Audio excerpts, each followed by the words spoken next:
YouTubers ஆகிய நாங்கள் bulb வாங்கின தருணத்தை பத்தி தான் இன்னைக்கு வீடியோ நம்ம பார்க்க போறோம். ஆக்சுவலா என்ன நடக்குதுன்னு பாத்தீங்கன்னா, பூனேல ஒரு 4 நாளைக்கு முன்னாடி ஒரு சம்பவம் நடக்குதுங்க. ஒரு பொண்ணு வந்து தன்னை யாரோ ஒரு டெலிவரி பாய் வந்து ரேப் பண்ணிட்டா அப்படின்னு சொல்லிட்டு லோக்கல் போலீஸ் ஸ்டேஷன் ஆளுங்கள்ட்ட போய் ஒரு கம்ப்ளைண்ட ஃபைல் பண்ணுது. இப்ப இந்த நியூஸ் வந்து வெளியில எல்லாம் தெரிய ஆரம்பிக்குது. வெளியில வந்து இந்த பெரிய பெரிய மீடியா சேனல்ஸ்கள்லாம் இந்த நியூஸ் கிடைக்க ஆரம்பிக்குது. இது வந்து ஒரு சென்சேஷனல் நியூஸா எல்லாரும் பேச ஆரம்பிக்கிறாங்க. இப்ப மீடியாஸ் ஆளுங்கள்ட்ட இந்த நியூஸ் வந்ததுக்கு அப்புறம் யூடியூபர்ஸ் எல்லாம் சும்மா இருப்பாங்களா? என்னையும் சேர்த்து தான் சொல்றேன்.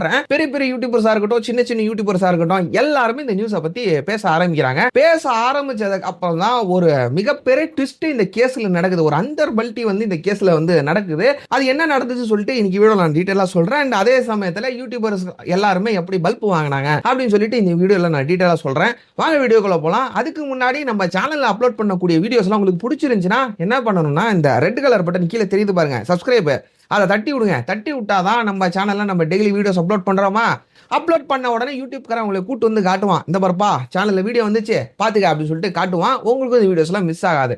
சரி, சப்ஸ்கிரைப் பண்ணிட்டீங்களா? வீடியோ ஸ்டார்ட் பண்ணலாம்ல? Okay, done. Hello everyone, this Yasar. Welcome to Yasar speaks.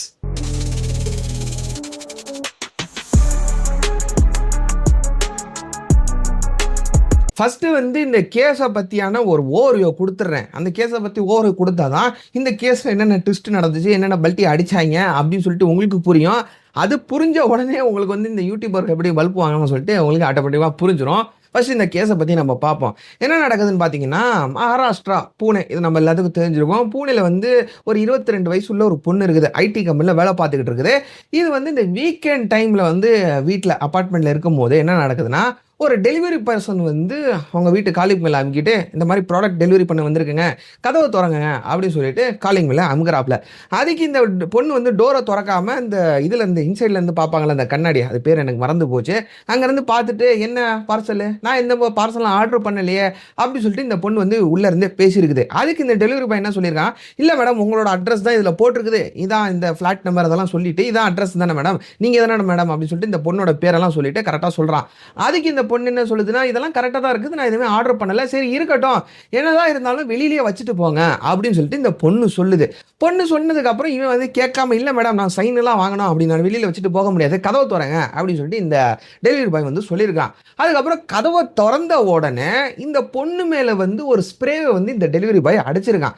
அடிச்ச உடனே இந்த பொண்ணு வந்து மயக்கம் ஆயிடுச்சு. இதெல்லாம் இந்த பொண்ணு வந்து கம்ப்ளைண்ட் கொடுக்குது. இந்த லோக்கல் போலீஸ் ஸ்டேஷன்ல வந்து கம்ப்ளைண்ட் கொடுக்குது. நான் வீடியோ ஸ்டார்டிங்ல சொல்லியிருந்தேன்ல, அந்த கம்ப்ளைண்ட் கொடுக்குது. அந்த கம்ப்ளைண்ட்ல தெளிவாக எழுதிருக்குது. இதெல்லாம் என்ன நடக்குதுன்னு பார்த்தீங்கன்னா, இந்த மாதிரி ஸ்ப்ரே அடிக்கிறானா, ஸ்ப்ரே அடிச்சதுக்கு அப்புறம் இந்த பொண்ணு வந்து மயங்கி விழுந்துருதுங்க.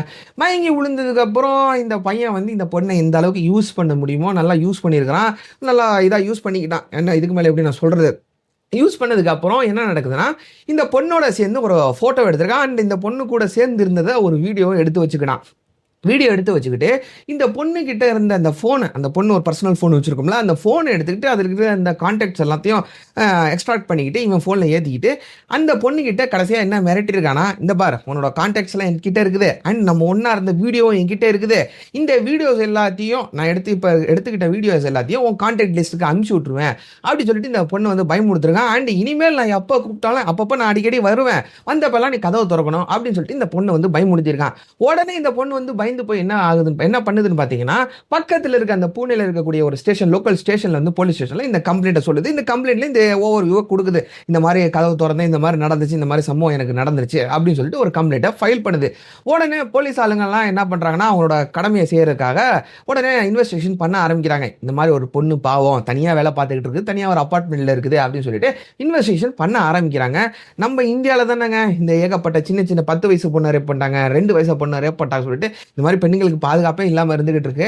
ஸோ இந்த மாதிரி சம்பவம் நடந்திருக்குதுல, உடனே இன்வெஸ்டிகேஷன் பண்ணு சொல்லிட்டு இன்வெஸ்டிகேஷன் என்ன சொல்றது, கரம் கரம் பண்ண ஆரம்பிக்கிறாங்க. கரம் கரம்னா இந்த பூனேல சொல்லுவாங்க, சூடு சூடா பண்ண ஆரம்பிப்பாங்க சொல்லிட்டு, ஸோ அந்த வேர்டை நான் மென்ஷன் பண்றேன். கரம் கரம் பண்ண ஆரம்பிக்கிறாங்க. சரி, இப்போ இன்வெஸ்டிகேஷன் நடக்க ஆரம்பிச்சதுக்கு அப்புறம் என்ன ஆகுதுன்னா, ஃபர்ஸ்ட் வந்து அந்த அபார்ட்மெண்ட்ல சிசிடிவி கேமராஸ் இருக்கும்ல, அந்த சிசிடிவி கேமராஸை எடுத்து பார்க்குறாங்க. யார் அந்த டெலிவரி பாய் எப்போ வந்திருக்கான் அப்படின்னு சொல்லிட்டு இந்த பொண்ணு வந்து டைமிங்லாம் கொடுத்துருக்கும்ல, அந்த டைமிங் எடுத்து பார்க்குறாங்க. அந்த சிசிடிவி கேமரால யாரும் இன்னொரு நபர் வந்து இந்த இந்த பொண்ணு அபார்ட்மெண்ட்டுக்கு அந்த ஹவுஸ் கிட்ட வந்ததா எந்த ஒரு எவிடன்ஸும் இந்த சிசிடிவி கேமரால இல்ல. வாய் வந்து கொளறுது. சரி, சிசிடிவி கேமரால இல்ல. இப்ப சிசிடிவி கேமரா இல்லன்னு உடனே இந்த பொண்ணு கிட்ட சொல்றாங்க, யாருமே வரலையேம்மா, என்னம்மா இந்த மாதிரி சொல்லியிருக்கு அப்படின்னு கேக்குறாங்க.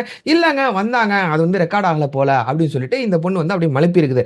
அதுக்கப்புறம் என்ன ஆகுதுன்னு பாத்தீங்கன்னா, இவங்க வந்து இந்த போலீஸ் ஆளுங்க கொஞ்சம் அப்படியே இவங்களோட கண்ணோட்டத்தை இவங்க இன்வெஸ்டிகேஷன் வந்து இந்த பொண்ணு பக்கம் திருப்புறாங்க. ஏன் திருப்புறாங்கன்னு சொன்னீங்கன்னா, இப்பதான் சோனம் அப்படின்னு சொல்லப்படக்கூடிய ஒரு கேஸ் வந்து நம்ம பார்த்தோம். இப்போ கல்யாணம் பண்ணிக்கிட்டு ஒரு பையனை வந்து மலை மேல இருந்து குத்தி கொலை பண்ணி தள்ளி கொலை பண்ணிருச்சு இந்த பொண்ணு வந்து. இப்போ ரீசெண்டாக என்ன சொல்றது, ஒரு பொண்ணு வந்து ஃபர்ஸ்ட் நைட்ல இது என்னது ஒரு மாப்பிள்ளை வந்த உடனே கையில் கத்தியை வச்சுக்கிட்டு உட்காந்துட்டு இருக்குது. இந்த மாதிரி ஒரு சம்பவம் பார்த்தோம். ஸோ இங்கே வந்து ஆண்களை மட்டும் நம்ம வந்து தப்பான கண்ணோட்டத்தில் பார்க்க முடியாது, பெண்கிட்டே நம்ம விசாரிப்போம் அப்படின்னு சொல்லிட்டு போலீஸ் ஆளுங்க இந்த பெண்கிட்ட வந்து போய் விசாரிக்க ஆரம்பிக்கிறாங்க. இந்த இன்வெஸ்டிகேஷன் இந்த பொண்ணுகிட்ட திருப்புறாங்க. திருப்பினதுக்கு என்ன ஆகுதுன்னு பார்த்தீங்கன்னா, இந்த ஃபர்ஸ்ட் என்ன பண்ணுறாங்கன்னா, திரும்ப இந்த சிசிடிவி கேமரால இந்த ப்ரீவியஸா ரெக்கார்ட் ஆயிருக்குல்ல, அந்த பொண்ணு என்ன டேட்டு கொடுத்துருக்கோம் அந்த டேட்டை விட்டுட்டு ப்ரீவியஸ் டேஸ்ல என்னென்ன ரெக்கார்ட் ஆயிருக்குதோ அந்த ரெக்கார்டெல்லாம் எடுத்து பார்க்குறாங்க. ரெக்கார்டை எடுத்து பார்த்ததுக்கு அப்புறம் தான் ஒரு நபர் வந்து அடிக்கடி இந்த வீட்டுக்கு வந்துட்டு போயிருக்காப்ல, வீட்டுக்குள்ளேயே வந்துட்டு போயிருக்காப்ல. இதை வந்து இந்த பொண்ணு கேட்குது, என்னங்க என்ன பொண்ணுகிட்ட காட்டி கேட்குறாங்க, யார் இந்த பையன், இது வந்து அடிக்கடி வந்துட்டு போறானே அப்படின்னு சொல்லிட்டு இந்த பொண்ணுகிட்ட கேட்குறாங்க. அந்த பொண்ணு வந்து எனக்கு தெரியல, நான் அந்த டைம்ல வீட்லயே இல்லை, யார் இதுன்னு தெரியல அப்படின்னு சொல்லிட்டு இந்த பொண்ணு சொல்லுது. இப்போ போலீஸாரங்களுக்கு ஒரு டவுட், சரி இந்த பையனை நம்ம விசாரிப்போம் அப்படின்னு சொல்லிட்டு பார்க்குறாங்க. இந்த சிசிடிவி கேமரால ஃபேஸ் கிளியரா தெரியல. அதுக்கப்புறம் என்ன ஆகுதுன்னு பார்த்தீங்கன்னா, இந்த பையன் வந்து ஒரு வெஹிக்கிள் எடுத்துகிட்டு வந்திருக்கான், ஒரு 2 வீலர் வெஹிக்கிள் எடுத்துகிட்டு வந்திருக்கான். அது வந்து என்ட்ரன்ஸ் கேட்டு கிட்ட நிப்பாட்டியிருக்கான். அந்த என்ட்ரன்ஸ் கேட்டு கிட்ட ஒரு கேமரா இருந்திருக்கு. அந்த கேமராவில் இந்த பையனோட வெஹிக்கிள் நம்பர்லாம் ரெக்கார்டாக இருக்குது. இப்போ அந்த வெஹிக்கிள் நம்பரை வச்சு அது ஓனர் யாருன்னு சொல்லிட்டு ட்ராக் பண்ணி இந்த ஆளை போய் அரெஸ்ட் பண்ணுறாங்க. அரெஸ்ட் பண்ணிட்டு இந்த ஆள்கிட்ட கேட்குறாங்க, நீ என்ன அடிக்கடி இந்த வீட்டுக்கு வந்துட்டு போகிற, என்ன விஷயம் அப்படின்னு சொல்லிட்டு இந்த பையன்கிட்ட மிரட்டி கேட்குறாங்க. அதுக்கப்புறம் தாங்க ஒரு நியூஸாக வெளியில் வருது. இங்கேருந்து தான் ட்விஸ்ட்டே ஆரம்பிக்குது. என்ன ஆரம்பிக்குதுன்னு பார்த்தீங்கன்னா, அந்த பையன் சொல்கிறான், நாங்கள் வந்து ஒன்றா இருப்போம், அந்த வீட்டில் யாரும் இல்லாத போது நாங்கள் வந்து ஜாலியாக இருந்துக்குவோம், அந்த பொண்ணுக்கே தெரியுமே, என்ன இது வந்து இது மாதிரி விசாரிச்சுக்கிட்டு இருக்கீங்க, கேஸாக வந்து விசாரிச்சுக்கிட்டு இருக்கீங்க, இதெல்லாம் ஒன்றும் பிரச்சனை இல்லையா அப்படின்னு சொல்லிட்டு இந்த பையன் வந்து சொல்லியிருக்கான். அதுக்கப்புறம் இந்த பொண்ணு வந்து ஒரு ஃபோட்டோவை காட்டிருச்சுல, அந்த ஃபோனில் வந்து ஒரு ஃபோட்டோ காட்டி தானே கம்ப்ளைண்ட் பண்ணிச்சு. அந்த ஃபோட்டோவில் இருக்கிற பையனும் இந்த பையனும் ஒரே பையன் தான். இந்த பையன் மேலே தான் இந்த பொண்ணு வந்து கம்ப்ளைண்ட் கொடுத்துருக்குது. இது என்னடா இந்த மாதிரி இருக்குதுன்னு சொல்லிட்டு போலீஸாருங்க குழம்பி போகிறாங்க. அதுக்கப்புறம் இந்த பையனையும் உட்கார வச்சு பொண்ணையும் உட்கார வச்சு விஷயத்தை கேட்குறாங்க, என்ன நடந்துச்சு ஒழுங்கா உண்மையை சொல்லுங்க அப்படின்னு சொல்லிட்டு கேட்குறாங்க. அதுக்கப்புறம் தான் இந்த பொண்ணு வந்து ஒரு விஷயமா வெளியில் விடுது. என்ன சொல்லுதுன்னா, இவன் வந்து அடிக்கடி நாங்களாம் ஒன்றா இருப்போம், இவன் சொல்கிறதெல்லாம் உண்மை தான், அவன் சொல்கிறது எதுவுமே பொய் கிடையாது. ஆனால் ஒரு நாள் வந்து எனக்கு வந்து இன்ட்ரெஸ்டே இல்லை, அப்போ வந்து என்னை ஃபோர்ஸ்ஃபுல்லி என்னை யூஸ் பண்ணிக்கிட்டு போயிட்டான் அவன்.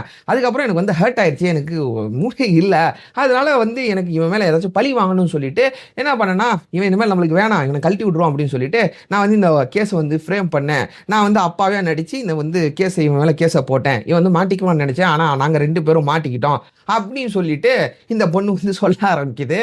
என்ன இளவு, இப்போ வந்து இந்த பிரபு சார் வந்து ஒரு இதில் ஒரு வர சந்திரமுகில அதை என்ன கொடுமை சார் இது அப்படின்னு சொல்லிட்டு அதை போட்டிருக்கலாம். ஆனால் அது போட்டால் காப்பிரைட் வந்துடும். அதனால நானே சொல்லிடுறேன், என்ன கொடுமை என்ன இளவு நடந்துட்டு இருக்கு எனக்கு சுத்தமாக புரியல.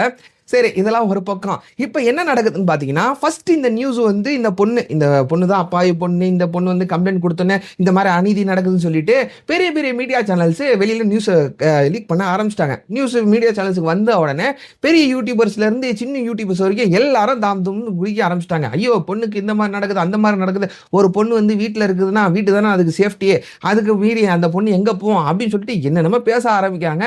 பேச ஆரம்பிச்சு 2-3 நாள் கழிச்சு இந்த கேஸில் வந்து இந்த மாதிரி ட்விஸ்ட் நடக்குது. இப்போ என்ன பண்ணுவாங்கன்னு சொல்லிட்டு இந்த பெரிய யூடியூபர்ஸ்லாம் எனக்கு தெரியல. இந்த கேஸ் வந்துச்சு, இப்போ எனக்கு ஏதாச்சும் ஒரு நியூஸ் வருதுன்னு வச்சுக்கோங்களேன், நான் ஒரு நாளாச்சும் மேக்ஸிமம் வெயிட் பண்ணுவேன், 1 நாள் 2 நாள் வெயிட் பண்ணுவேன், என்ன நடக்குது பார்த்துட்டு சொல்லிட்டு அதுக்கப்புறம் நம்ம வீடியோ போடுவோம்னு சொல்லிட்டு வெயிட் பண்ணுவேன். எதனால இந்த நான் டைம் எடுத்துக்குவேன்னு பார்த்தீங்கன்னா, பிகாஸ் நம்ம வந்து ஜெர்னலிஸ்ட் கிடையாதுங்க. இப்போ பெரிய யூடியூபர்ஸாக இருக்கட்டும், சின்ன யூடியூபர்ஸாக இருக்கட்டும், உடனே ஒரு நியூஸ் வந்த உடனே எடுத்து பேச ஆரம்பிச்சிடறாங்க. இப்போ மீடியா சேனலில் ஒரு நியூஸ் கொடுக்குறாங்க, அதுக்கப்புறம் எப்போ அந்த நியூஸ் வந்து மாறும் சொல்லிட்டு நம்மளுக்கு சொல்ல முடியாது. ஏன்னா அவங்க ஜெர்னலிஸ்ட், நம்ம வந்து ஜெர்னலிஸ்ட் கிடையாது. நம்ம வந்து ஒரு சேரை போட்டுக்கிட்டு உட்காந்துட்டு ஒரு வீடியோவை இந்த மீடியா சாலைங்களாம் என்ன கொடுக்குறாங்களோ அதை வந்து ஒரு சம்மரைஸ் பண்ணி ஒரு வீடியோ எடுத்து அப்லோட் பண்ணிக்கிட்டு இருக்கோம். உடனே நம்ம ஜெர்னலிஸ்ட் மாதிரி பேசணும்னு வச்சுங்களேன், அது தப்பாக போயிடும். அதனால தான் நான் என்ன பண்ணுவேன்னா, ஒரு நியூஸ் வந்துச்சுன்னா, ஒரு கண்டென்ட் வந்துச்சுன்னா ஒரு நாள் வெயிட் பண்ணுவேன், அதுக்கு வந்து இந்த கியூரேஷன் பீரியட் கொடுத்துட்டு அதுக்கப்புறம் அது கரெக்டாக இருக்கான்னு சொல்லிட்டு தான் நான் வீடியோ போடுவேன். நான் பல பேர் இந்த மாதிரி பண்ணுறதில்லை, அதனால தான் இந்த மாதிரி மாட்டிக்கிட்டாங்க. தப்பு சொல்ல முடியாது அண்ட் சரின்னு சொல்ல முடியாது, அவ்வளோதான். இதுதான் உங்கள்கிட்ட ஷேர் பண்ணணும்னு நினச்சேன். அண்ட் அதே சமயத்தில் யூடியூப்ல வரது எல்லாத்தையும் கண்மூடித்தனமா நம்பாதீங்க. இப்ப நானே ஒரு வீடியோ போடுறேன்னு வச்சுக்கோங்களேன், நான் பெரிய ஜர்னலிஸ்ட்லாம் கிடையாது. எனக்கு பெரிய பெரிய நியூஸ் சேனல்ல, பெரிய பெரிய மீடியா சேனல்ல, ஆர்டிகல்ஸ், இன்டர்நெட் என்ன கிடைக்குதோ அத சம்மரைஸ் பண்ணி எடுத்துட்டு வந்து உங்க முன்னாடி வைப்பேன். அவ்வளவுதான். நான் வந்து ஜர்னலிஸ்ட், நான் வந்து இப்ப இந்த ஈரானுக்கு இஸ்ராயலுக்கு போர் நடந்துகிட்டு இருந்துச்சுல்ல, அந்த போரை பத்தி ஏகப்பட்ட விஷயங்கள பத்தி நம்ம வீடியோ போட்டிருக்கோம். அங்க வந்து இவங்க பாம்ப போட்டாங்க, அவங்க பாம்ப போட்டாங்கன்னு சொல்லிட்டு போட்டிருந்தோம். ஆனா நம்ம நேர்ல போய் இவங்க பாம்பு போட்டத பார்த்துமா? பார்க்கல. நியூஸ் சேனல் என்ன சொல்றாங்களோ, அத எடுத்துட்டு வந்து சம்மரைஸ் பண்ணி உங்களுக்கு ஈஸியா புரியிற மாரி நம்ம சொல்லிட்டு இருக்கோம். அவ்வளவுதான். ஆனா பல பேர் வந்து ஜர்னலிஸ்ட் மாரி தன்னை நெனச்சுக்கிறாங்க. இருக்கட்டும். நான் வந்து பர்ட்டிகுலரா யாருமே சொல்லலங்க. அதுக்கப்புறம் கமெண்ட்ல வந்து நீ அவன சொன்ன, இவன சொன்னேன்னு சொல்லிப்புடாதீங்க. பர்ட்டிகுலரா சொல்ல நான் என்னையே சேர்த்து என்னைய நான் வந்து என்ன சொல்றது? என்னையும் கலாய்ச்சிக்கிறேன் அவ்வளவுதான். என்ன பண்றது? யூடியூபர்களோட நிலைமை அந்த நிலைமையில இருக்குது. அவ்வளவுதான் இன்னைக்கு வீடியோ. அதுதான் ஒரு அவேர்னஸ் கிரியேட் ஆகட்டும். இத பத்தி தெரிஞ்சுக்கங்க. யூடியூப்ல வரதெல்லாம் கண்ணு மூடித்தனமா நம்பாதீங்கன்னு சொல்லிட்டு தான் இந்த வீடியோ மேக் பண்ணேன்.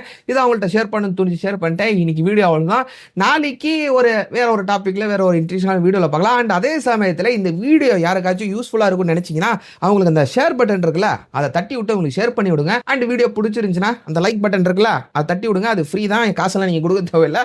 அண்ட் வீடியோ பிடிக்கலன்னா அந்த டிஸ்லைக் பட்டனை தட்டி விடுங்க. எல்லா கமெண்ட்ஸும் எல்லா இதுவுமே ஏற்றுக்கப்படும். அதுக்கப்புறம் ஏதாச்சும் ஒரு டெவலப்மெண்ட் கொண்டு வரணும், அந்த டெவலப்மெண்ட்டை கொண்டு வருவோம். அவ்வளவுதான் இன்னைக்கு வீடியோ. நாளைக்கு இன்னொரு வீடியோல பார்க்கலாம். டில் தென் டேக் கேர். பை.